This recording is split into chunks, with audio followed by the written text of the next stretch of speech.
This is a very important effort by the Chicagoland Chamber of Commerce. It will allow both the Chamber itself as well as the authorities of Chicago to develop a plan to make Chicago grow faster, to make Chicago increase its productivity, increase its job creation. Chicago is important not only for the region itself, but also for the United States. Whatever happens in Chicago is important for the whole of the country.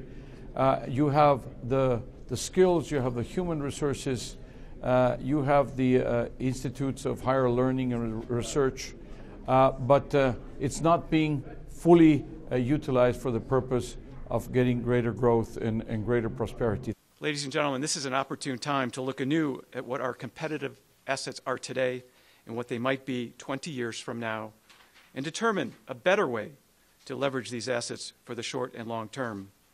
It is the first such study to evaluate the independent region that extends from Milwaukee through all of Chicago and east to Michigan City, Indiana. It is the first study to look past artificial barriers and evaluate dynamic economic opportunities to our 3 states. Cook County on its own can't compete with Beijing or London or New Delhi. The failure to implement a regional economic growth strategy would not only be short-sighted, it would jeopardize our economic future. This report illuminates the steps we need to take as elected officials, business, civic, and institutional leaders, and residents of the city of Chicago, Cook County, and the region as a whole. We need to pursue broad but specific goals that will secure our long-term prosperity.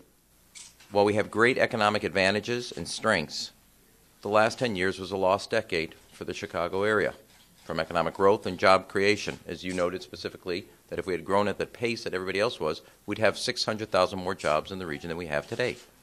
We cannot afford 2 decades back-to-back that are lost, not just economically, but for the people it matters. Think globally, act locally.